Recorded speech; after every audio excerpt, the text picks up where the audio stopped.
نسأله سبحانه وتعالى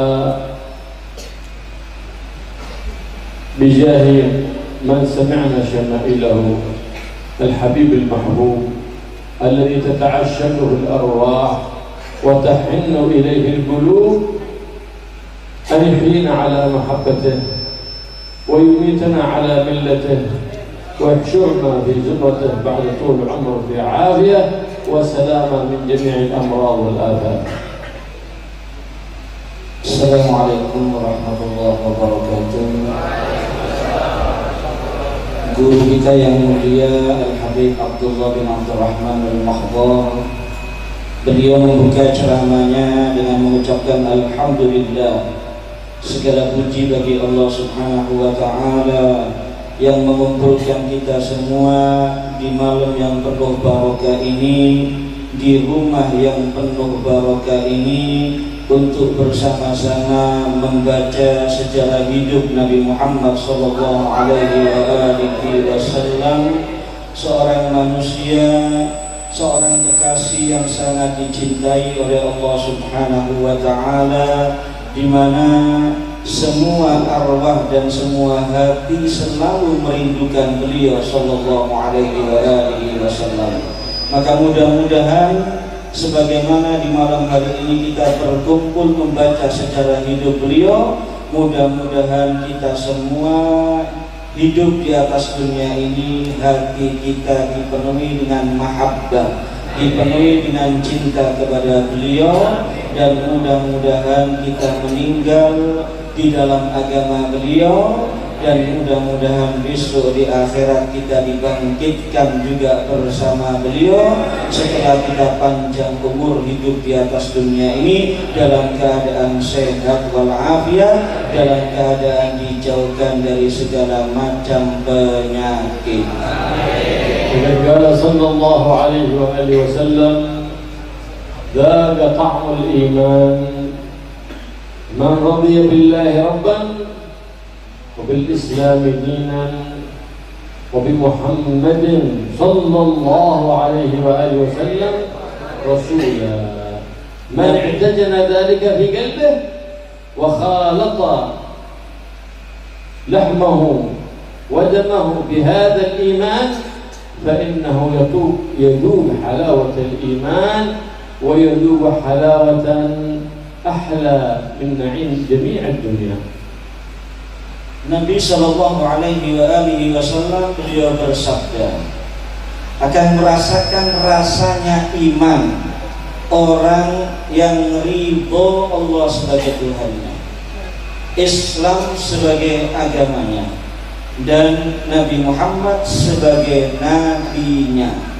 Maka barang siapa yang iman kepada tiga tadi betul-betul menancap dalam hatinya, menyatu dalam hatinya, bercampur dengan darah dagingnya, maka dia akan merasakan nikmatnya iman, dan dia akan merasakan satu kenikmatan yang melebihi semua kenikmatan yang ada di atas dunia ini. Nada Nabi Muhammad sallallahu alaihi wasallam Aba Sa'id al-Khudri radhiyallahu ta'ala anhu, فقال يا أبا سعيد من رضي بالله ربا وبالإسلام دينا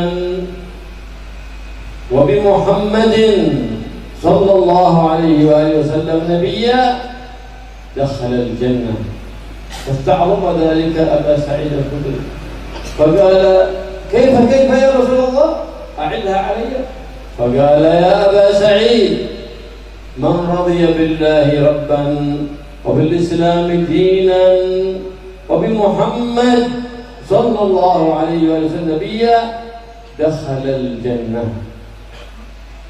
لأنه لا يكون كذلك بمجرد اللسان يدخل الجنة، لا، لابد أن يعتجم ذلك الإيمان بالجنان.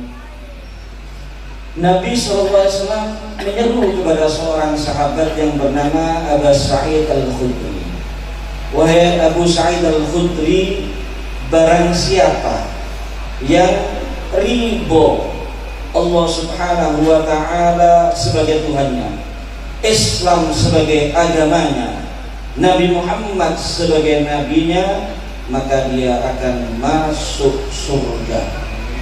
Mendengar itu, Aba Sa'id kagum dan mengagumkan apa yang disampaikan oleh Nabi Muhammad SAW.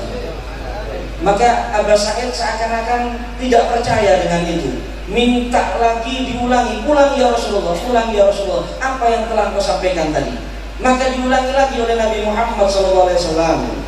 Wahai Aba Sa'id, barang siapa yang ridho Islam Allah sebagai Tuhannya, Islam sebagai agamanya, Muhammad sebagai nabinya, dia akan masuk surga. Tapi itu tidak mungkin akan terwujud dia akan masuk surga kalau cuma dengan lisannya saja dia mengucapkan itu, tapi hendaknya itu betul-betul menyatu dan dia yakini dalam hatinya.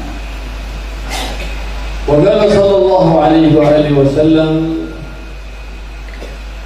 man qala 3 marrat raditu billahi rabban wa bil islam dinan وبمحمد صلى الله عليه وآله وسلم نبيا كان حقا على الله أن يرضيه يوم القيامة. Nabi Shallallahu Alaihi Wasallam beliau bersabda, barang siapa yang mengucapkan setiap hari 3 kali raditu billahi rabban wa bil islami dinan wa bi muhammadin nabiyya, maka sudah pantas, layak Allah Subhanahu wa ta'ala menjadikan dia nanti di akhirat hamba yang merasa ridho dengan anugerah Allah Subhanahu wa ta'ala. Wa warada anhu sallallahu alaihi wa alihi wasallam أن من قال 3 مرات صباحا ومساء 3 مرات رضيت بالله ربا وبالإسلام دينا وبمحمد صلى الله عليه وآله وسلم نبيا ورسولا قال النبي محمد فأنا به زعيم آخذ بيده وأدخله الجنة. Dalam riwayat yang lain, Nabi Shallallahu Alaihi Wasallam beliau mengatakan, beliau bersabda, barang siapa yang mengucapkan setiap pagi dan sore 3 kali, raditu billahi rabban wa bil islami dinan wa bi muhammadin nabiyyan wa rasulah, ada tambahan wa rasulah, maka kata Nabi, nanti aku yang akan menjadi pemimpin dia di akhirat, menuntun dia masuk ke dalam surganya Allah Subhanahu wa ta'ala. وهذا الذكر من أسباب مغفرة الذنوب بعد الأذان في كل يوم، فأن يقول بعد الأذان أشهد أن لا إله إلا الله وحده لا شريك له وأشهد أن سيدنا محمدا عبده ورسوله. فقد ورد عنه صلى الله عليه وآله وسلم أن من قال ذلك بعد الأذان، أي بعد أن يسمع نداء المؤذن أشهد أن لا إله إلا الله وحده لا شريك له وأشهد أن سيدنا محمدا عبده ورسوله، رضيت بالله ربا وبالإسلام دينا وبمحمد صلى الله عليه وآله وسلم نبيا غفر الله له ذنبه. Dan bacaan tersebut tadi juga para hadirin bisa menjadi sebab diampuninya dosa kita jika kita baca setelah kita mendengarkan adzan.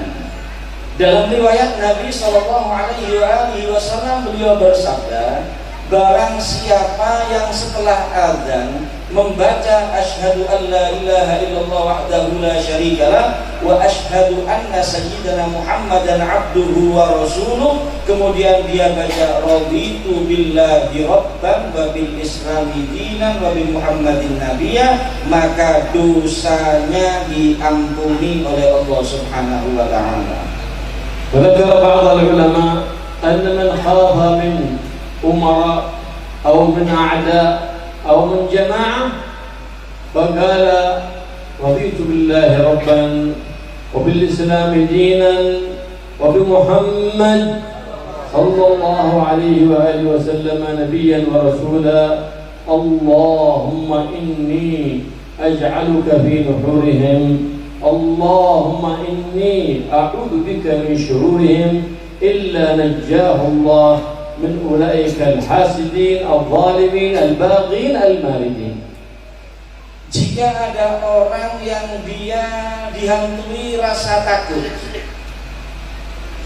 oleh pejabat yang zalim, mungkin takut kepada pejabat yang zalim atau takut kepada orang yang akan mengganggu dia atau sekelompok orang yang akan mengganggu dia, kemudian dia baca raditu billahi rabban wa bil islami dinan wa bi Muhammadin nabiyya aj'aluka Allahumma inni aj'aluka fi nuhurihim wa a'udzu bika min syururihim Allahumma inni aj'aluka fi nuhurihim wa a'udzu bika min syururihim. Ya Allah, aku jadikan mereka Engkau yang menghadapi mereka, dan aku berlindung dari kejahatan mereka. Maka insya Allah orang tersebut akan dijaga oleh Allah, akan dilindungi oleh Allah dari rencana-rencana jahat orang lain yang akan membolimi dia atau hasud kepada dia.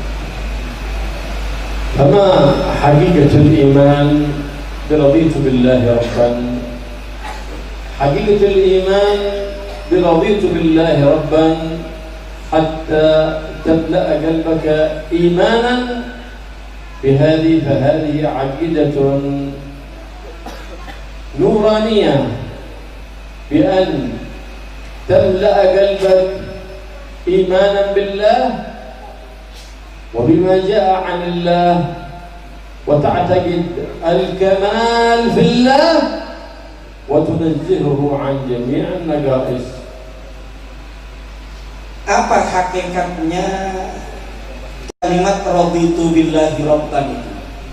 Saya ridho Allah sebagai Tuhan. Maka hakikatnya itu adalah, dan ini merupakan satu akidah yang penuh dengan cahaya.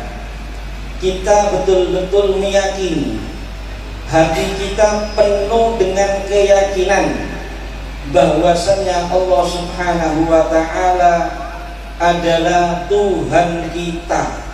Allah Subhanahu wa taala zat yang penuh dengan segala sifat kesempurnaan, dan kita sucikan Allah dari segala macam sifat kekurangan.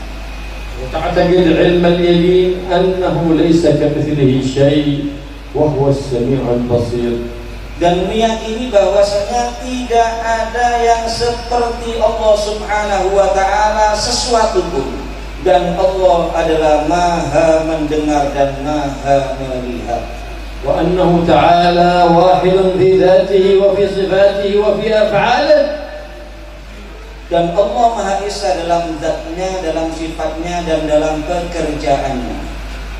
تفتقر إليه جميع الخلائق وهو لا يحتاج لأحد. Semua makhluk memerlukan kepada Allah Subhanahu wa taala, membutuhkan kepada Allah Subhanahu wa taala, dan Allah tidak memerlukan kepada satu makhluknya pun.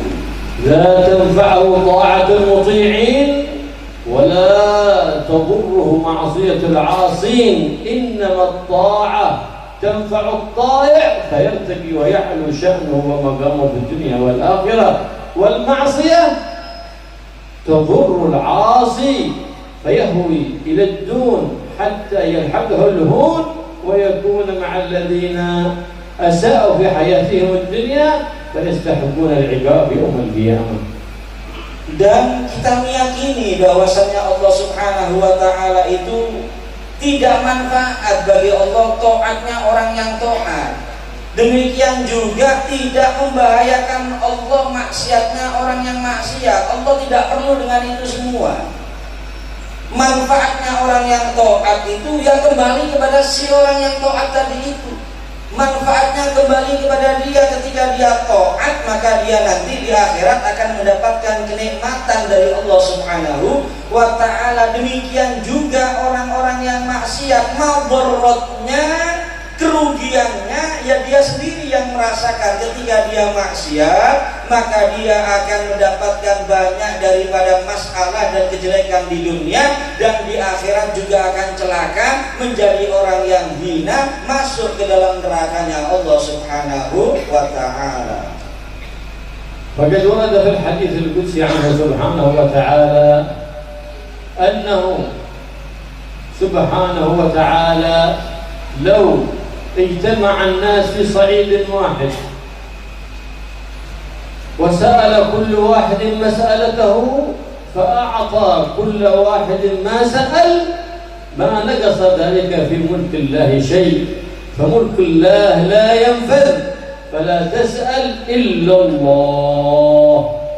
Dalam hadis qudsi Allah Subhanahu wa Ta'ala berfirman, kalau misalnya seluruh manusia itu berkumpul di dalam satu bukit, mulai yang diciptakan pertama Nabi Adam sampai yang terakhir diciptakan, semuanya berkumpul di dalam di atas satu bukit, kemudian mereka semuanya meminta kepada Allah, mohon sesuatu semuanya kepada Allah, dan Allah berikan semua yang diminta, hajatnya semuanya dikasih sama Allah Subhanahu wa Ta'ala, maka itu tidak mengurangi sedikit pun daripada kerajaan Allah Subhanahu wa Ta'ala. Maka Allah itu tidak akan berkurang sedikit pun kerajaannya, apapun yang kita minta dan sebanyak apapun yang kita minta. Oleh karena itu jangan pernah kita memohon atau meminta kecuali kepada Allah Subhanahu wa Ta'ala.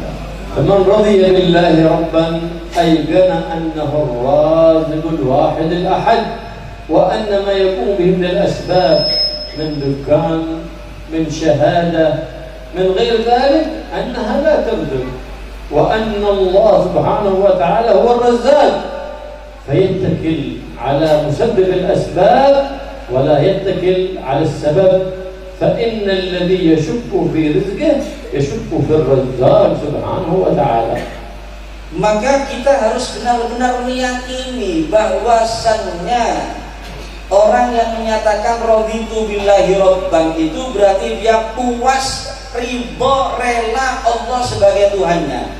Maka hendaknya dia menyandarkan semuanya, termasuk urusan rezeki, kepada Allah Subhanahu wa Ta'ala. Jangan kita mengandalkan ikhtiar kita, baik itu toko atau kerjaan yang lain. Silakan kita berusaha, tapi tetap kita bersandar dan kita meyakini bahwasanya usaha kita itu cuma sebab, tapi pemberi rezeki hakikinya adalah Allah Subhanahu wa Ta'ala. Maka jangan sampai kita bersandar kepada pekerjaan kita kemudian kita melupakan Allah Subhanahu wa Ta'ala, atau ragu kalau pemberi rezeki itu adalah Allah Subhanahu wa Ta'ala. Karena barang siapa yang meragukan rezekinya, sama dengan dia itu ragu dengan pemberi rezeki, yaitu ragu kepada Allah. مثال في رضيت بالله ربا في وقتنا الحالي ما نزل من الوباء والطاعون، فإن كثير من الناس يعتقدون أن هذه العدوى بفعلها، لا، إنما هو بفعل الله سبحانه وتعالى. فمن اعتقد خلاف ذلك فقد خرج عن الدين. Demikian juga yang berkaitan dengan raditu billahi rabban ini. Sekarang kan lagi rame, lagi viral di seluruh penjuru dunia. Adanya wabah, adanya taun, adanya virus corona. maka tetap kita harus meyakini itu semua datangnya dari Allah Subhanahu wa ta'ala. Jangan sampai meyakini yang lain. Kalau kita yakin itu bukan dari Allah Subhanahu wa ta'ala, maka kita bisa keluar daripada Islam. Dinuna ya'muruna bil ihtiyat, lakin la ya'muruna بالشك في فعل الله سبحانه وتعالى، وأننا نعتقد أن هناك مؤثرات أو شيء يؤثر في هذا الكون غير الله سبحانه وتعالى. Agama kita ini, Islam memerintahkan kita berikhtiar, memerintahkan kita untuk berhati-hati. Tapi kita tetap harus meyakini apapun yang terjadi, pengaruh macam-macam yang terjadi, perobaan macam-macam yang terjadi, kita semuanya tetap harus yakin itu semuanya dari Allah Subhanahu wa ta'ala. Faqad warada anhu sallallahu alaihi wa alihi wasallam annahu qala firra min al-majdum firaraka min al-asad. Di antaranya contohnya kita diperintahkan berikhtiar oleh Nabi Shallallahu Alaihi Wasallam. Dalam hadis Nabi merintahkan kita untuk lari dari orang-orang yang terkena penyakit lepra, seperti kita lari karena kita ketakutan dengan singa. Itu di antara contoh kita diperintahkan oleh Nabi untuk juga berikhtiar, berhati-hati. Ja'a rajul ila Nabi Muhammad SAW, عندما قال له النبي صلى لا علوة في الإسلام، ليس هناك علوة. قال يا رسول الله أن هناك يأتي البعير الأجرب المصاب بداء الجرب، فيأتي إلى إبل صحاح فإذا هي كلها جربة. فقال له النبي محمد صلى الله عليه وسلم لأنهم كانوا يعتقدون بالجاهلية أن هذا يعلو بالطبيعة وليس بفعل الله سبحانه وتعالى. فقال له النبي محمد صلى الله عليه وآله وسلم يا هذا ومن أعد الأول من أين يأجر؟ إذا فعل من الله سبحانه وتعالى. Contoh lain kata beliau, bahwasanya semua itu hakikatnya Allah yang ngatur para hadirin. Ada seorang sahabat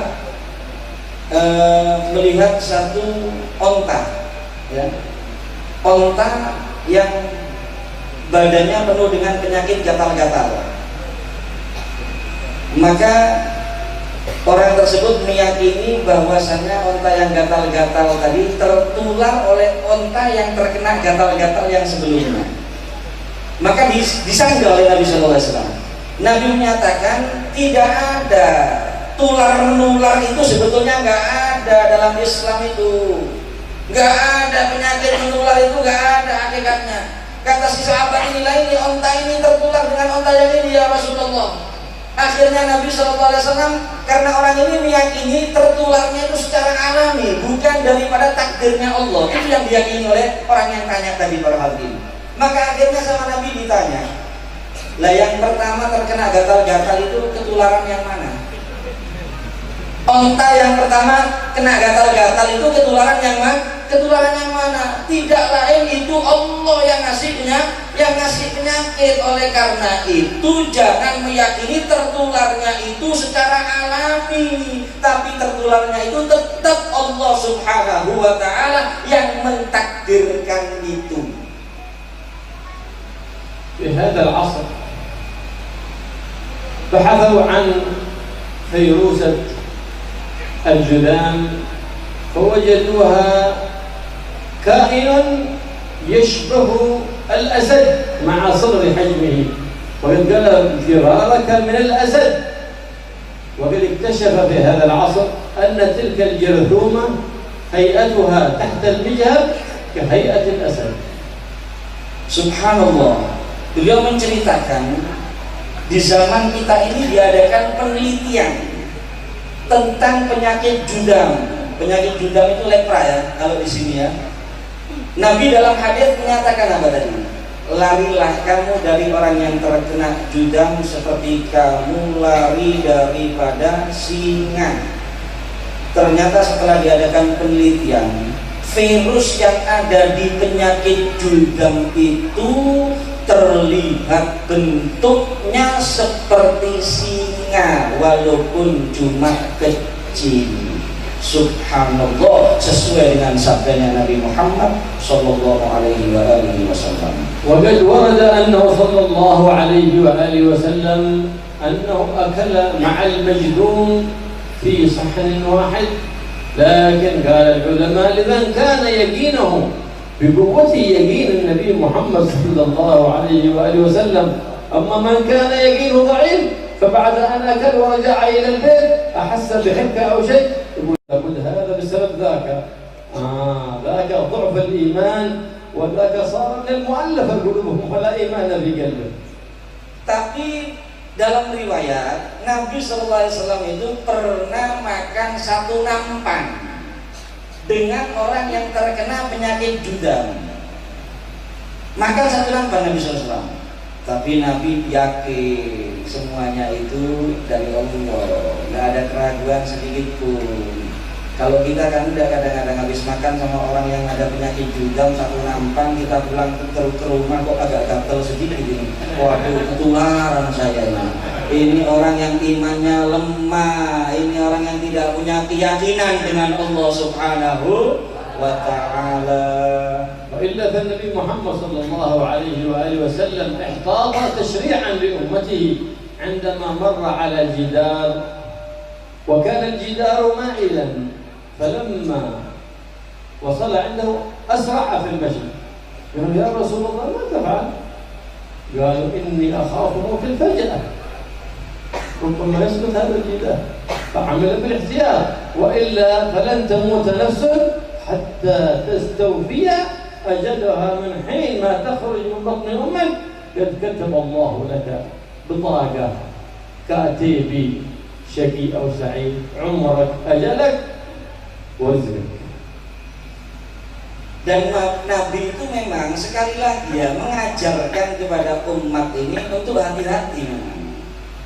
Ya bukan berarti kita yakin takdirnya Allah terus nggak perlu ikhtiyat, nggak perlu hati-hati dalam kita menjalani kehidupan di atas dunia ini. Berhati-hati itu diajarkan oleh Rasulullah SAW.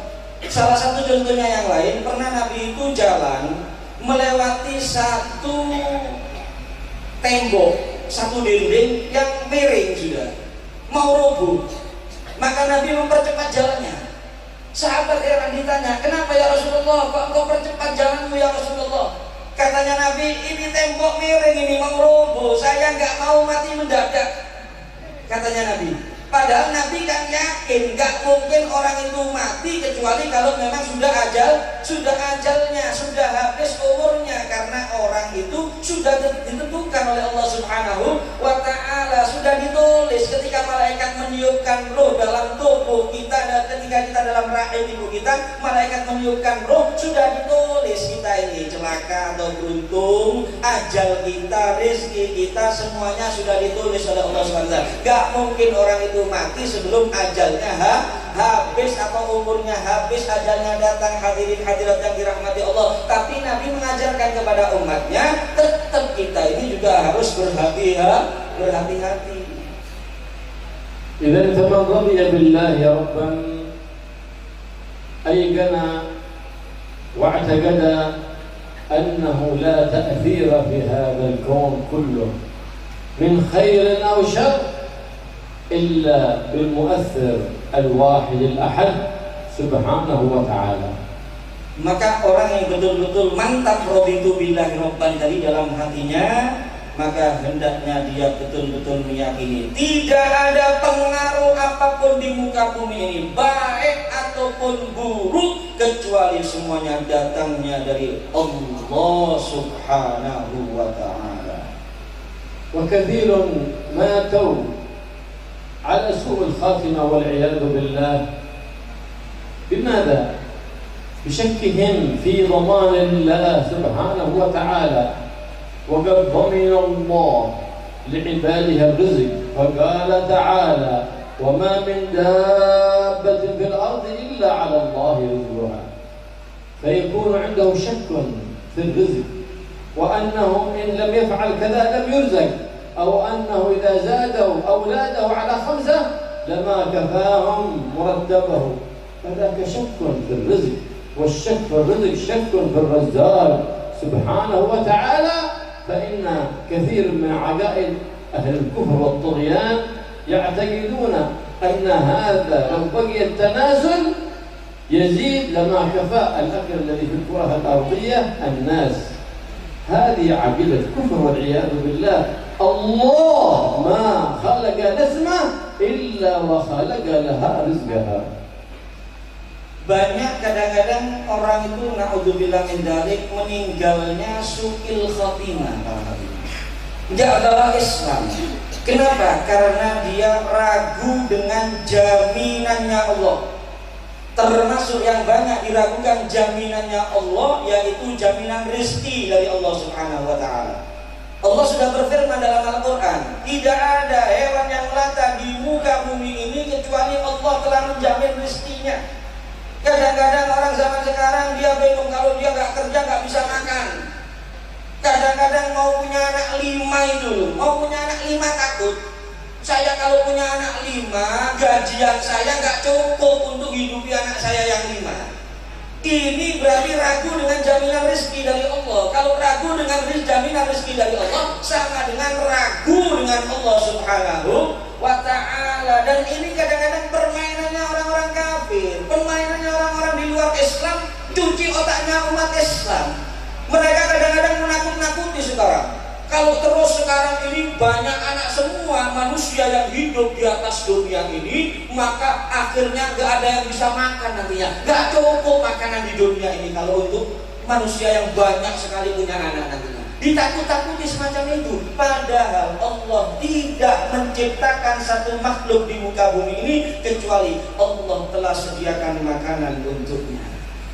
فبعض الناس الجهال يقعوا في بعض المعاصي فيأتي من ينصحه ويقول هذا شيء من الله، لكن لو قلت له اغلق دكانك واجلس في بيتك وهذا شيء من الله، يقول لا، من أين أكسب رزقي؟ عجيب. إذن الله سبحانه وتعالى جعل للإنسان اختيار، هداه طريق الخير وطريق الشر، فقال وهديناه النجدين، إن سلكت طريق الخير فقد سلكها قبلك الأنبياء والمرسلين والصالحين المحبوبين لرب العالمين فتدخل الجنة معهم، وإن سلكت طريق الشر سلكت طريق فرعون وهامان وقارون وكنت مع الشياطين في نار الجحيم. Kadang-kadang yang aneh barangkali, ada orang maksiat, datang orang nasihati ke dia, nasihati dari maksiatnya. Jawabannya apa? Ini sudah takdirnya Allah. Coba kalau tokonya suruh tutup, tokonya suruh tutup udah gak pakai kerja, bilang ini takdirnya Allah, rezeki tenang aja, gak mungkin mau dia. Kalau suruh tutup toko dia protes, dari mana saya nanti dapat duit? Dari mana saya nanti ngasih makan anak saya? Jadi ya, itu kesalahan yang besar kalau orang meyakini maksiat itu takdirnya Allah. Memang benar takdirnya Allah, tapi kita dikasih ikhtiar, dikasih pilihan oleh Allah Subhanahu wa Ta'ala. Wa hadainahu najdain. Kami tunjukkan 2 jalan bagi mereka yang hidup di atas dunia. Kalau yang kamu jalani jalannya orang-orang yang baik, jalannya para nabi, para siddiqin, para sholihin, maka akan menghantarkan kamu ke surganya Allah. Tapi kalau yang kamu jalani selaku di atas dunia ini, jalannya Fir'aun, jalannya orang-orang yang dimurkai Allah, jalannya orang-orang yang tidak baik, maka nanti kamu akan masuk nerakanya Allah.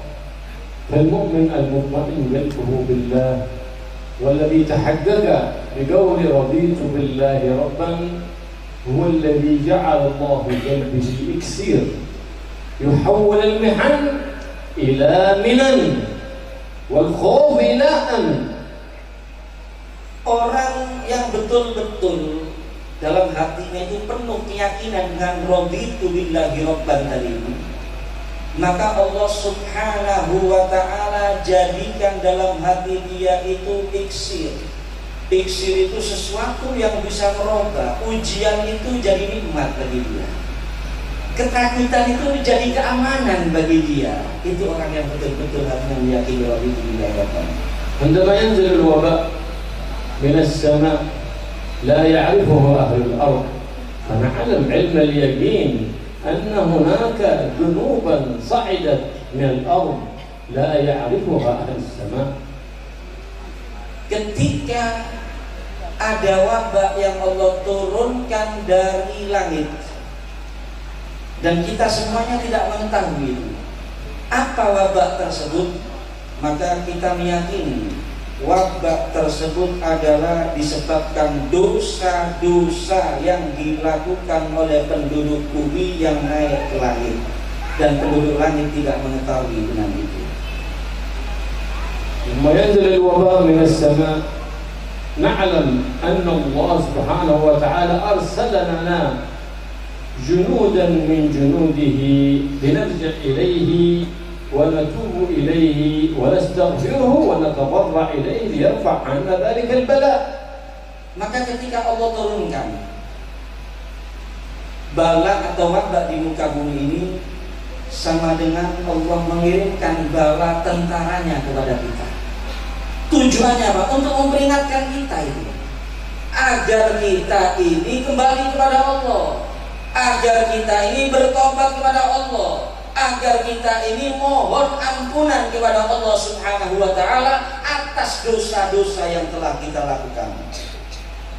نادت الحكومات بإغلاق المعاهد والمدارس والمجالس ولم تنادي بالرجوع إلى الله سبحانه وتعالى كأنها حكومات لم ترضى بالله ربا.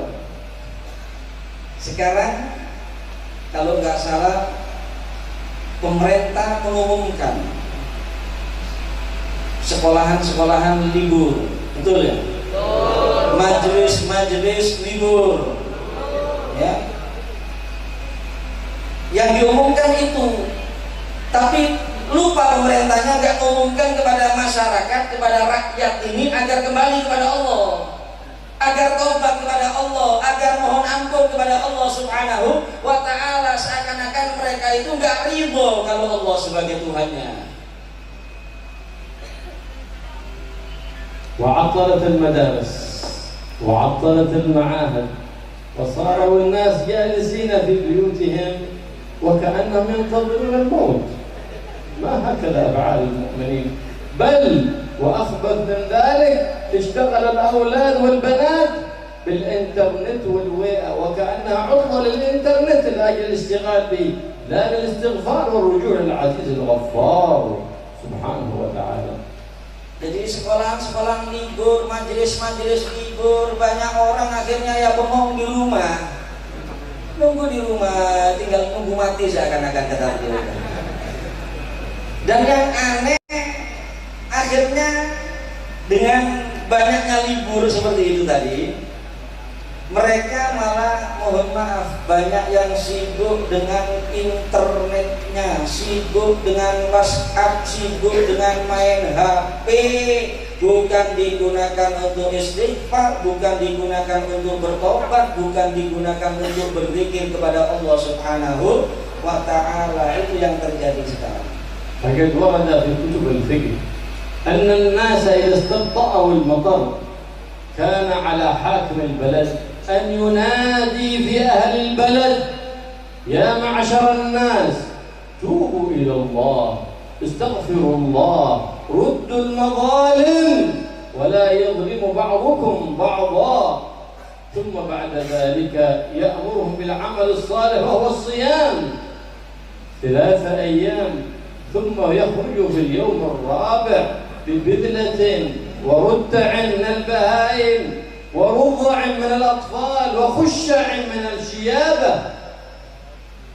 ليتضرعوا للعزيز الغفار الجليل الستار العفو الجبار حتى يرحمهم فيرفع ما نزل به من البلاء.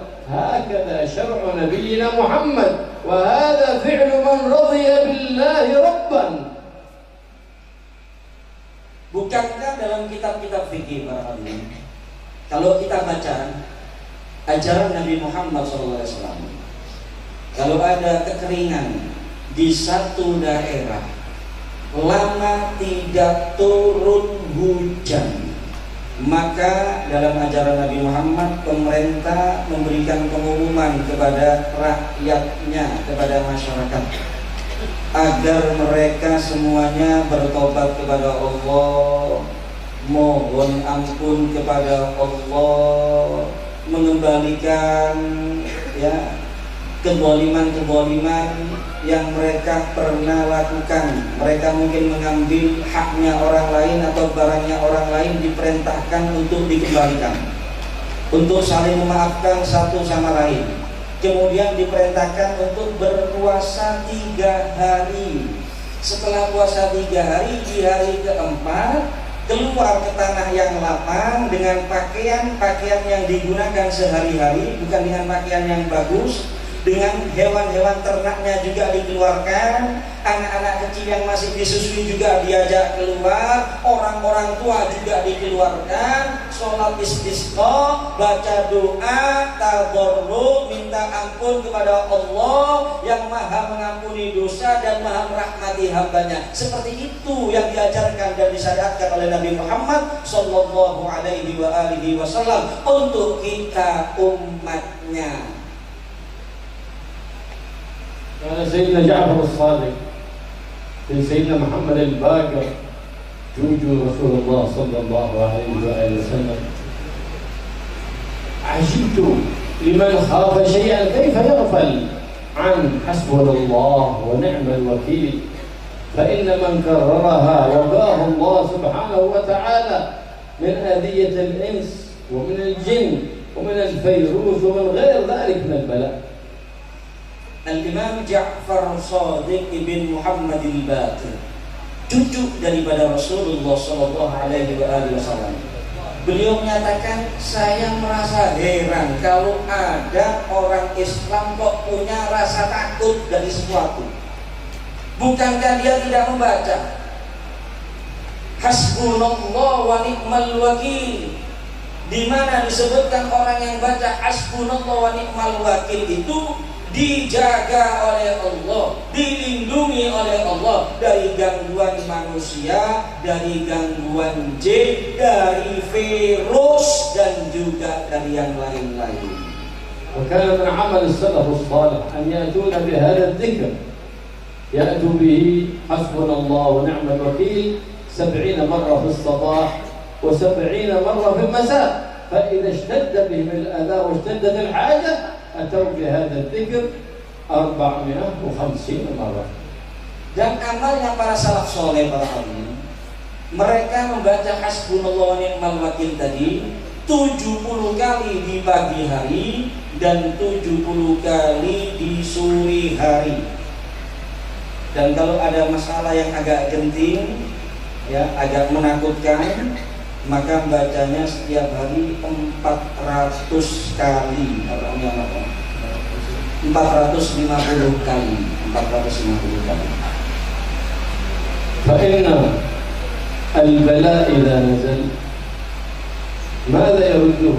يرده الدعاء، كما قال صلى الله عليه وآله وسلم: يريد البلاء أن ينزل فيأتي الدعاء ويرتفع فيتعالجان، أي يتصارعان بين السماء والأرض.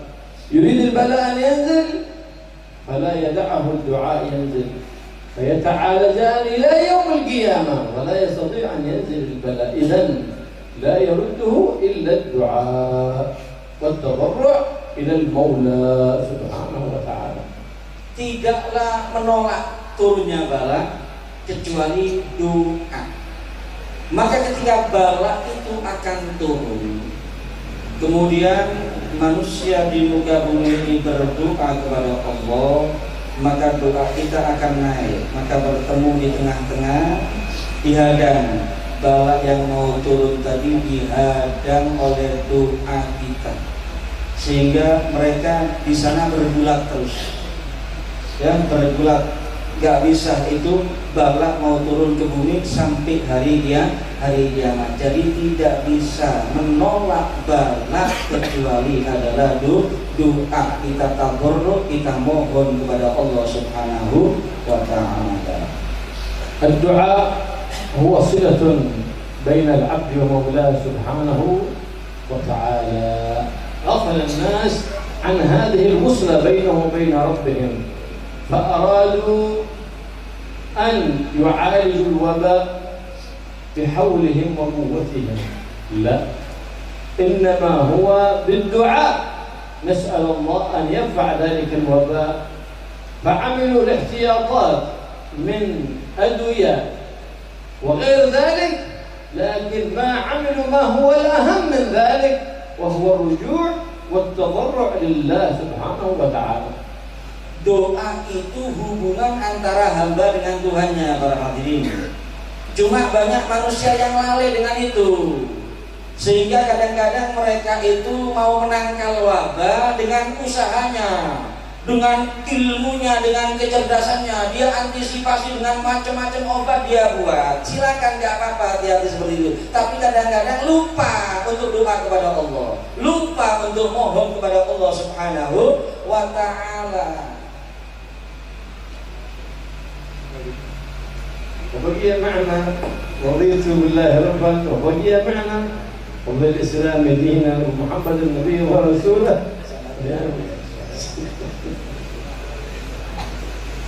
إن شاء الله يبقى إن شاء الله معنا في شرح ذلك في الإسلام محمد ورسوله إن شاء الله في مجلس آخر. نسأل الله سبحانه وتعالى أن يحمينا ويحميكم من البلاء النازل من السماء والخارج من الأرض. Ya, sudah beliau terangkan begitu panjang, Masya Allah. Itu tadi masih raditu billahi rabb. Kalau nggak saya stop masih terus ini.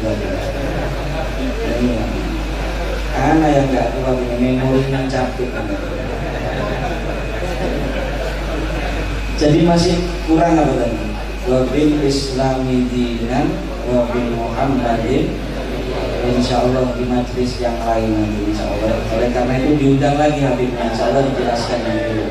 Ya, mudah-mudahan kita semuanya dilindungi oleh Allah, dijaga oleh Allah dari segala macam wabah yang keluar dari bumi ataupun yang turun dari langit. Mudah-mudahan kita semuanya dijaga oleh Allah dari segala macam balak dan musibah.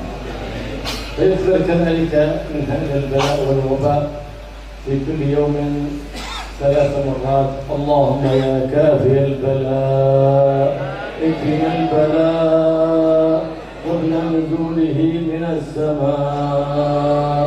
يا الله يا الله يا الله يا الله يا الله يا الله ya Allah. Dan juga yang bisa menolak balak itu, yang mujarrab juga baca tadi itu tiap hari 3 kali. Allahumma ya kafiyal bala ikfinal bala qabla nuzulihi minas sama. Ya Allahnya 7 kali dengan cara seperti tadi. Ya Allah ya Allah. Tiap hari dibaca 3 kali. اللهم يا كافي البلاء اكفنا البلاء قبل نزوله من السماء. يا الله يا الله يا الله يا الله يا الله يا الله يا الله. اللهم يا كافي البلاء اكفنا البلاء قبل نزوله من السماء. يا الله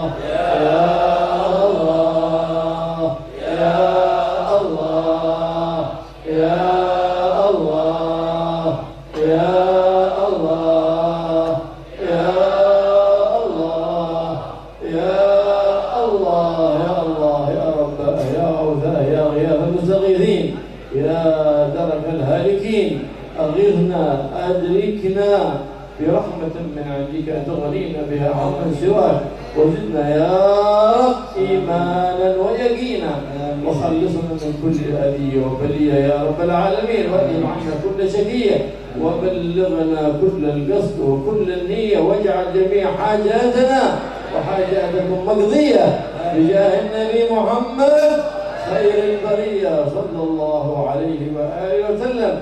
يحيينا ربنا وإياكم حياة طيبة، جبنا عما يؤذينا في ديننا ودنيانا، وانصرنا على عدوه وعدونا، ويتولانا بولاه، ويحمينا بحماه، ويرعانا برعاه، ويجعلنا بالحصن الحصين من جميع الأذيات، وبالحفظ المكين من الذنوب والخطيئات، ويغفر لنا الذنوب الماضيات، ويكفر حسنا سيئاتنا بالحسنات، ويوفقنا للأعمال الصالحات، ويجعلنا وإياكم في الأخيار مع الأخيار، ويقبل منا منكم الأخيار، ويعمر ديارنا بالخير، ويدخل عليها الأخيار، ويحببنا للنبي محمد سيد الأخيار.